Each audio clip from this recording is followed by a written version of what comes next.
Welcome to Bite at a Time Books, where we read you your favorite classics one bite at a time. My name is Bree Carlile, and I love to read, and wanted to share my passion with listeners like you. If you want to know what's coming next and vote on upcoming books, sign up for our newsletter at biteatatimebooks.com. You'll also find our new t-shirts in the shop, including podcast shirts and quote shirts from your favorite classic novels. Be sure to follow my show on your favorite podcast platform so you get all the new episodes. You can find most of our links in the show notes, but also our website, biteatatimebooks.com, includes all of the links for our show, including to our Patreon to support the show, and YouTube, where we have special behind the narration of the episodes. We're part of the Bite at a Time Books Productions Network. If you'd also like to hear what inspired your favorite classic authors to write their novels, and what was going on in the world at the time, check out the Bite at a Time Books Behind the Story podcast, wherever you listen to podcasts. Please note, while we try to keep the text as close to the original as possible, some words have been changed to honor the marginalized communities who've identified the words as harmful, and to stay in alignment with Bite at a Time Books' brand values. Today we'll be continuing Les Miserables by Victor Hugo. Chapter 6. The Consequences of Having Met a Warden. Where it was that Marius went will be disclosed a little further on. Marius was absent for 3 days. Then he returned to Paris, went straight to the library of the law school, and asked for the files of the Moniteur. He read the Moniteur. He read all the histories of the Republic and the Empire, the Memorial de Sainte-Hélène, all the memoirs, all the newspapers, the bulletins, the proclamations. He devoured everything. The first time that he came across his father's name in the bulletins of the Grand Army, he had a fever for a week. He went to see the generals under whom Georges Pontmercy had served, among others. Count H. Churchwarden Mabeuf, whom he went to see again, told him about the life at Vernon, the colonel's retreat, his flowers, his solitude. Marius came to a full knowledge of that rare, sweet, and sublime man, that species of lion-lamb who had been his father. In the meanwhile, occupied as he was with this study which absorbed all his moments, as well as his thoughts, he hardly saw the Gillenormands at all. He made his appearance at meals. Then they searched for him, and he was not to be found. Father Gillenormand smiled. Bah, he is just of the age for the girls. Sometimes the old man added, The deuce, I thought it was only an affair of gallantry. It seems that it is an affair of passion. It was a passion, in fact. Marius was on the high road to adoring his father. At the same time, his ideas underwent an extraordinary change. The phases of this change were numerous and successive. As this is the history of many minds of our day, we think it will prove useful to follow these phases step by step, and to indicate them all. That history upon which he had just cast his eyes appalled him. The first effect was to dazzle him. Up to that time, the Republic, the Empire, had been to him only monstrous words. The Republic, a guillotine in the twilight. The Empire, a sword in the night.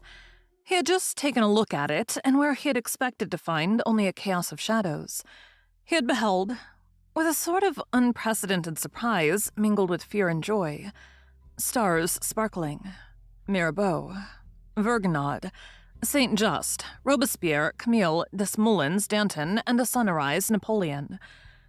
He did not know where he stood. He recoiled, blinded by the brilliant lights. Little by little, when his astonishment had passed off, he grew accustomed to this radiance. He contemplated these deeds without dizziness. He examined these personages without terror. The Revolution and the Empire presented themselves luminously in perspective before his mind's eye. He beheld each of these groups of events and of men summed up in two tremendous facts. The Republic, in the sovereignty of civil right, restored to the masses. The Empire, in the sovereignty of the French idea imposed on Europe, he beheld the grand figure of the people emerge from the Revolution, and the grand figure of France spring forth from the Empire. He asserted in his conscience that all this had been good. What his dazzled state neglected in this? His far too synthetic estimation. We do not think it necessary to point out here.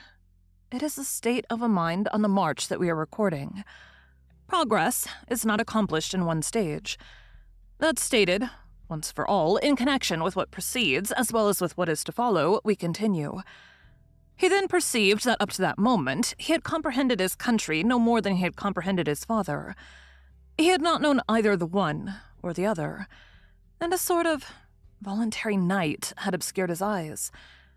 Now he saw, and on the one hand he admired, while on the other he adored. He was filled with regret and remorse, and he reflected in despair that all he had in his soul could now be said only to the tomb.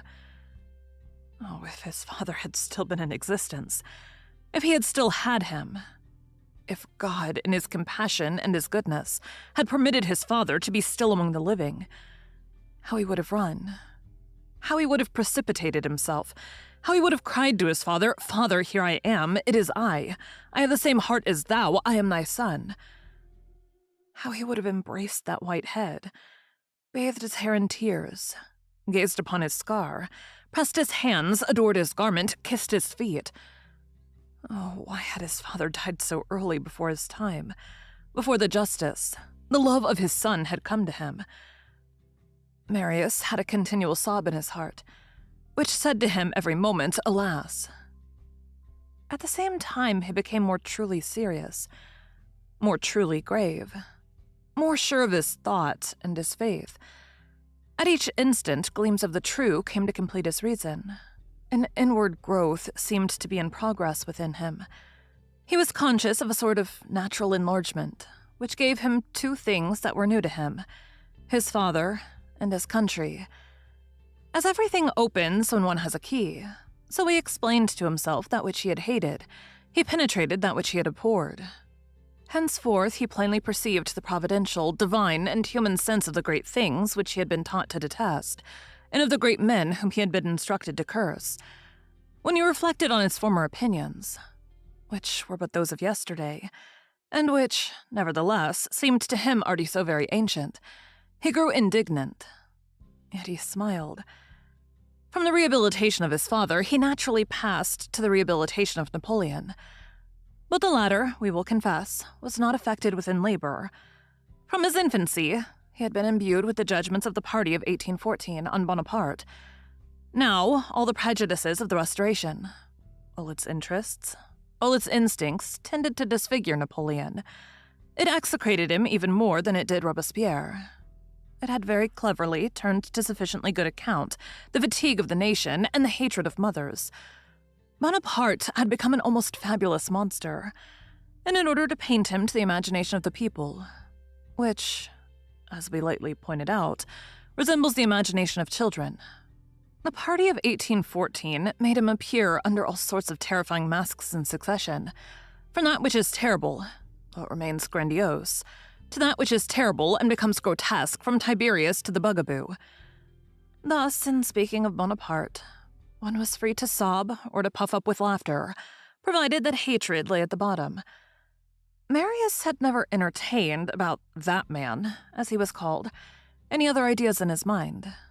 They had combined with the tenacity which existed in his nature. There was in him a headstrong little man who hated Napoleon. On reading history, on studying him, especially in the documents and materials for history, the veil which concealed Napoleon from the eyes of Marius was gradually rent. He caught a glimpse of something immense, and he suspected that he had been deceived up to that moment on the score of Bonaparte as about all the rest. Each day he saw more distinctly, and he set about mounting, slowly, step by step, almost regretfully in the beginning. Then with intoxication, and as though attracted by an irresistible fascination, first, the somber steps, then the vaguely illuminated steps, at last, the luminous and splendid steps of enthusiasm. One night, he was alone in his little chamber near the roof. His candle was burning. He was reading, with his elbows resting on his table close to the open window. All sorts of reveries reached him from space, and mingled with his thoughts. What a spectacle is the night! One hears dull sounds without knowing whence they proceed. One beholds Jupiter, which is 1,200 times larger than the Earth, glowing like a firebrand. The Azure is black. The stars shine. It is formidable. He was perusing the bulletins of the Grand Army. Those heroic strophes penned on the field of battle. There, at intervals, he beheld his father's name. Always the name of the Emperor. The whole of that great empire presented itself to him. He felt a flood swelling and rising within him. It seemed to him at moments that his father passed close to him like a breath and whispered in his ear. He gradually got into a singular state. He thought that he heard drums, cannon, trumpets, the measured tread of battalions, the dull and distant gallop of the cavalry. From time to time, his eyes were raised heavenward and gazed upon the colossal constellations as they gleamed in the measureless depths of space. Then they fell upon his book once more, and there they beheld other colossal things moving confusedly. His heart contracted within him. He was in a transport, trembling, panting.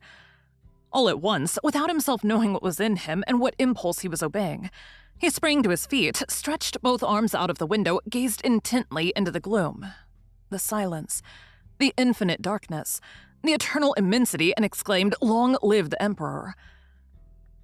From that moment forth, all was over. The ogre of Corsica, the usurper, the tyrant, the monster who was the lover of his own sisters, the actor who took lessons of Talma, the poisoner of Jaffa, the tiger, Buonaparte. All this vanished, and gave place in his mind to a vague and brilliant radiance in which shone, at an inaccessible height, the pale marble phantom of Caesar. The Emperor had been for his father only the well-beloved captain whom one admires, for whom one sacrifices oneself. He was something more to Marius. He was the predestined constructor of the French group, succeeding the Roman group in the domination of the universe. He was a prodigious architect of a destruction, the continuer of Charlemagne, of Louis XI, of Henry IV, of Richelieu, of Louis XIV, and of the Committee of Public Safety, having his spots, no doubt, his faults, his crimes even, being a man, that is to say, but august in his faults, brilliant in his spots, powerful in his crime. He was the predestined man who had forced all nations to say, the great nation. He was better than that. He was the very incarnation of France, conquering Europe by the sword which he grasped, and the world by the light which he shed. Marius saw in Bonaparte the dazzling specter which will always rise upon the frontier, and which will guard the future. Despot but dictator, a despot resulting from a republic and summing up a revolution. Napoleon became for him the man-people as Jesus Christ is the man-God. It will be perceived that, like all new converts to a religion, his conversion intoxicated him. He hurled himself headlong into adhesion, and he went too far. His nature was so constructed. Once on the downward slope, it was almost impossible for him to put on the drag. Fanaticism for the sword took possession of him, and complicated in his mind his enthusiasm for the idea. He did not perceive that along with genius and pell-mell he was admitting force. That is to say, he was installing in two compartments of his idolatry, on the one hand that which is divine, on the other hand that which is brutal. In many respects, he had set about deceiving himself otherwise. He admitted everything. There's a way of encountering error while on one's way to the truth. He had a violent sort of good faith, which took everything in the lump. In the new path which he had entered on, in judging the mistakes of the old regime, as in measuring the glory of Napoleon, he neglected the attenuating circumstances. At all events, a tremendous step had been taken. Where he had formerly beheld the fall of the monarchy, he now saw the advent of France. His orientation had changed. What had been his east became the west. He had turned squarely round. All these revolutions were accomplished within him, without his family obtaining an inkling of the case.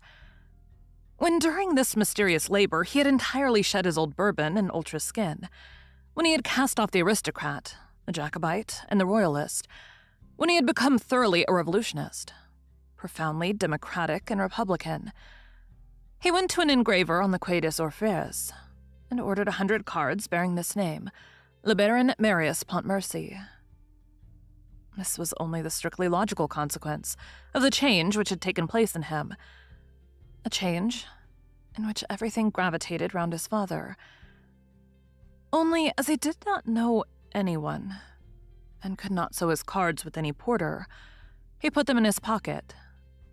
By another natural consequence, in proportion as he drew nearer to his father, to the latter's memory, and to the things for which the colonel had fought 25 years before, he receded from his grandfather. We have long ago said that Monsieur Gillenormand's temper did not please him. There already existed between them all the dissonances of the grave young man and the frivolous old man. The gaiety of Grant shocks and exasperates the melancholy of Werther. So long as the same political opinions and the same ideas had been common to them both, Marius had met Monsieur Gillenormand there as on a bridge. When the bridge fell, an abyss was formed. And then over and above all, Marius experienced unutterable impulses to revolt when he reflected that it was Monsieur Gillenormand who had, from stupid motives, torn him ruthlessly from the colonel, thus depriving the father of the child and the child of the father. By dint of pity for his father, Marius had nearly arrived at aversion for his grandfather. Nothing of this sort, however, was betrayed on the exterior, as we've already said, only he grew colder and colder. Laconic at meals and rare in the house. When his aunt scolded him for it, he was very gentle and alleged his studies, his lectures, the examinations, etc., as a pretext. His grandfather never departed from his infallible diagnosis. In love. I know all about it. From time to time, Marius absented himself. "Where is it that he goes off like this?" said his aunt.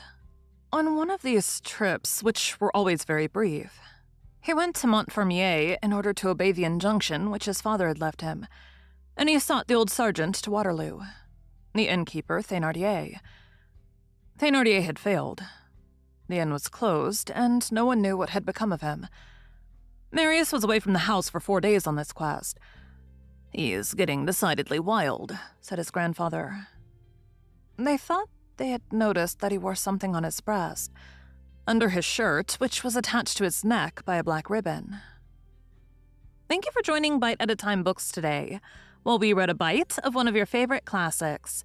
Again, my name is Bree Carlile, and I hope you come back tomorrow for the next bite of Les Miserables. Don't forget to sign up for our newsletter at biteatatimebooks.com and check out the shop. You can check out the show notes or our website, biteatatimebooks.com, for the rest of the links for our show. We'd love to hear from you on social media as well.